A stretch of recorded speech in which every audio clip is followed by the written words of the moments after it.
Hey everybody, welcome back to Video So today we're going to continue what I feel like it's series on the RetroTink 4K, because when I did the initial video, I asked if there was one dedicated piece of hardware you wanted to see an exclusive video on, and pretty much everyone said Dreamcast, which is very convenient because I've never seen the Dreamcast look this good unless it's going through the RetroTink 4K. So in this video, I'm going to show you some video examples, go over different settings, presets, and otherwise to get the best image out of your Dreamcast over an analog VGA signal. Do note that this is not for a digital HDMI mod. I'm going straight analog because that is the quality I love. And before I get too far involved, do me a huge favor, go down below, hit like and subscribe, and ring that notification bell, definitely helps us out. But I've never seen Dreamcast look this good on anything that was not a VGA monitor. Now I do keep a Sony Trinitron VGA monitor in my gaming room and studio, and I will say that that is the best I've ever seen Dreamcast look. But now with the RetroTink 4K and my Toro VGA box, I can say that this is now my preferred way to actually see Dreamcast in action if I'm not playing a light gun game. And these things go so well together. The Dreamcast, the Toro VGA box, and the VGA port in over RGB HV, it is just spectacular. Do be aware that not every single game will support VGA, but the majority of them do, and you'll see here, Crazy Taxi loads into 31 kHz mode, and that's basically text ripped straight from the Naomi version. It's really funny to see that in a Dreamcast game. But the image here, right off the bat without putting any profiles over the top, is already outstanding. It takes the 31 kHz 480p signal in and does an amazing job just getting it to a baseline in which you're already impressed, because this is a super clean signal. The video looks incredible. Everything here is just an amazing way to look at the Dreamcast. And if that's all you ever want to do with your RetroTink 4K, set no settings whatsoever, let it make the decisions for you and go, you're going to be very, very happy with the default settings. The nice thing is though, we have all of these different profiles, and you're going to see if we scroll down, you're going to have a folder for Sega Dreamcast. Some of these are for DC digital, some of these are going to be for VGA. Obviously we're using the VGA signals here because that's what I am using to convert this over to the RetroTink 4K. You will see that we have a lot of different options from different makers, but if we go over to one profile, you'll see the screen fills a little bit more.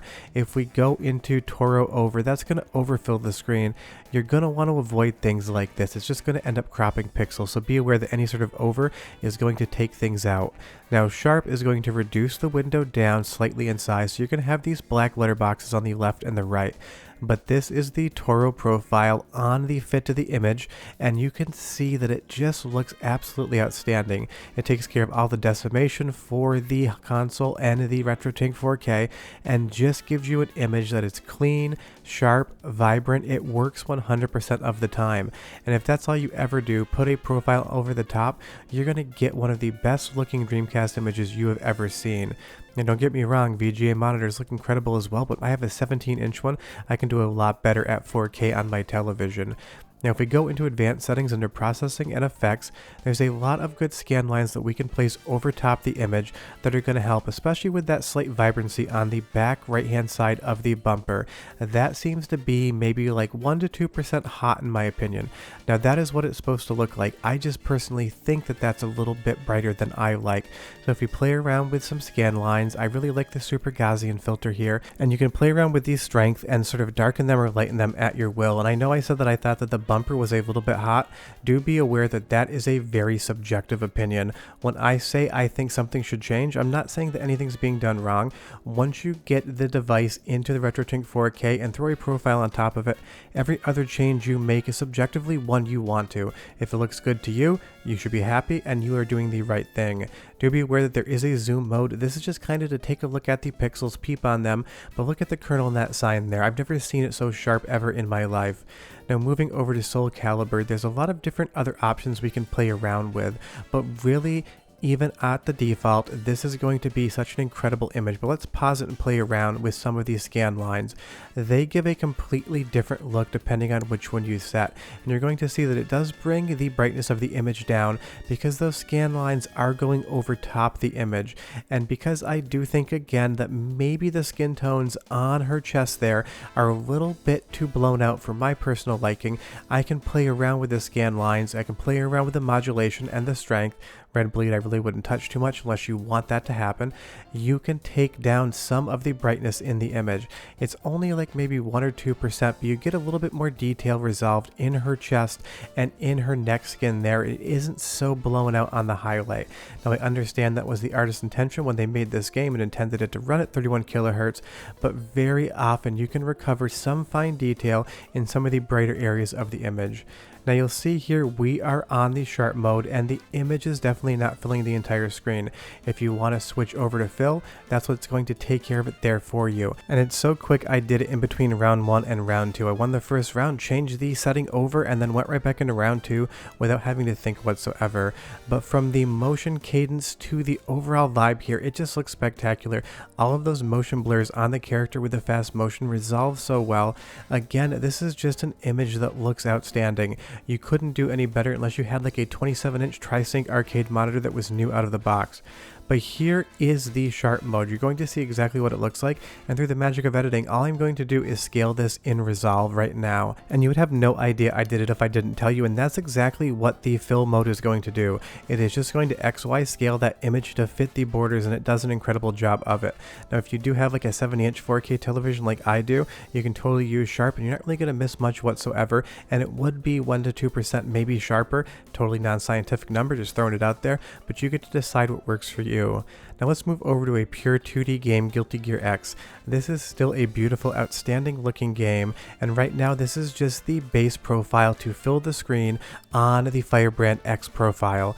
You'll see everything looks incredible. All those plumes of smoke have so much detail resolved in them. All of the colors are vibrant and saturated the way they should be, and the sky is definitely that golden hour sunset.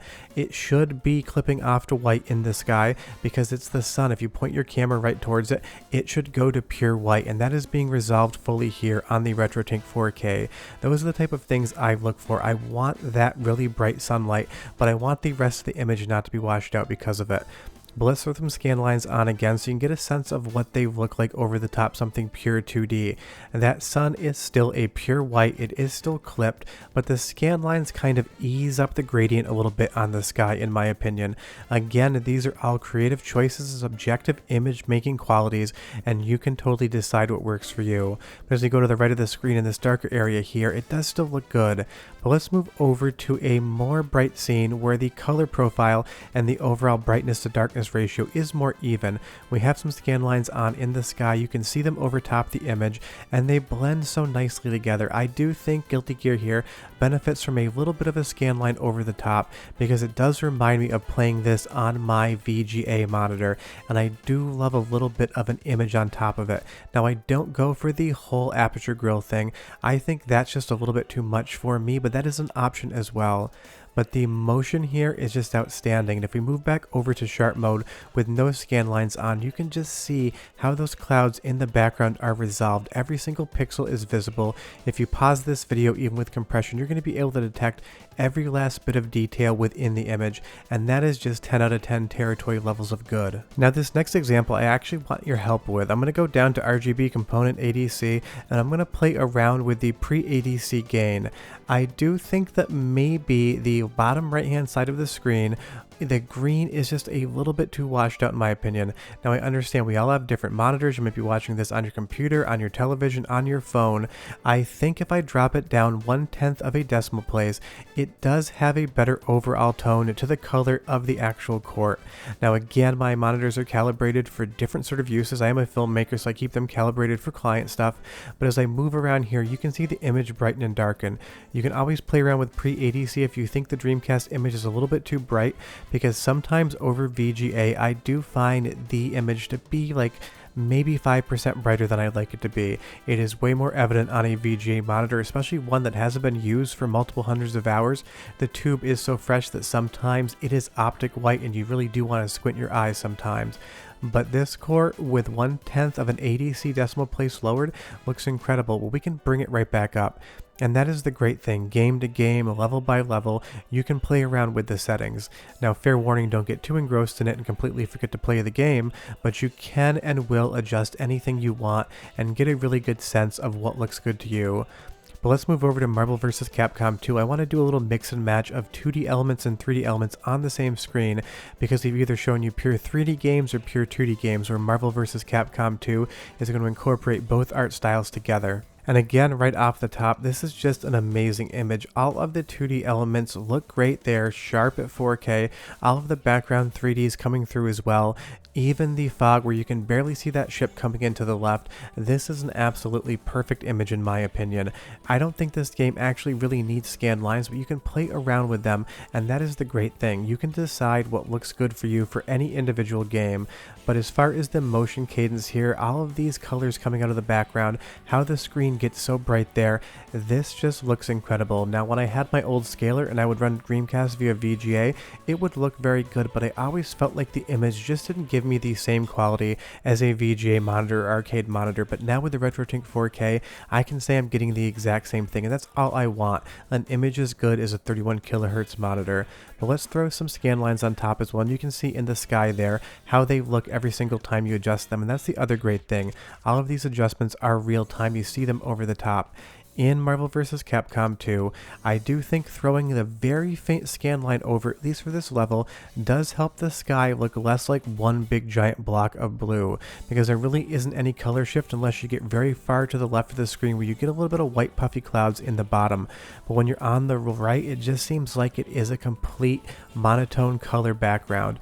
And here with all of these golden hour clouds going over the top of the screen as well, with a slight scan line put on the top, it does look incredible. But if I didn't tell you that scan line was there, you might not even be able to tell. That's what I love about scan lines, for me at least personally.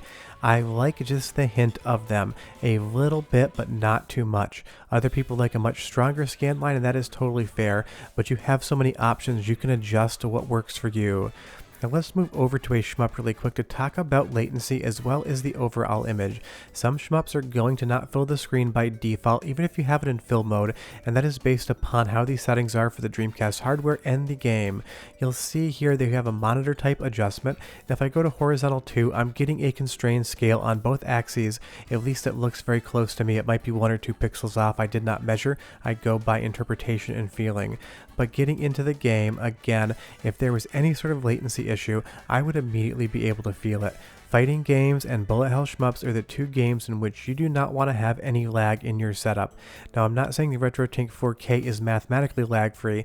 Everything has lag. What I'm saying is the lag here is so incredibly low, it is not going to affect your gameplay whatsoever. If you die in a game, a bullet hell shmup, it's because you made a mistake while you're using the RetroTink 4K, not because of any sort of latency issues. But we can throw a little bit of a scanline over the top as well, and again, pre-ADC gain's been one of my favorite settings to play around with, just to overall kind of tone up or tone down the image, because this game, again, it's very color lacking. It's silver, it's black, it's gray, it's those colors in between until you get a pop of something like red on the screen. So using the scan lines brings the brightness down ever so slightly, and that is what I really like. And as we go over the sky here, and this boss is going to throw this gigantic bomb down and blow up part of the actual Earth. It looks incredible. The brightness with the scan line combined together is just a 10 out of 10. And like I said, as far as latency is concerned, if there was lag in your gameplay, you're not doing something like this. You're not going to navigate the bullets outside of the fact that I totally forgot to move left there. That is my fault, and that's what I mean. The death I took was because I wasn't paying attention, not because I had latency in the RetroTink 4K. And getting through a pattern like this, again, I can do it when I need to, and that means things are good. But that's my overall interpretation and review of the RetroTink 4K with the Dreamcast over VGA. It is absolutely outstanding. I've never seen an image out of my Dreamcast this good unless I used an old tube monitor. Those are the settings I suggest. You can go through the presets, play around with the scan lines, and if you do want to throw shadow masks or aperture grills over the top, those are options too. I just personally think the Dreamcast at 31 kilohertz doesn't need them. But if you enjoyed this video and want to see another video on another platform, tell me down below which one it is and maybe I'll make it. But short of that, we're done. Bye bye.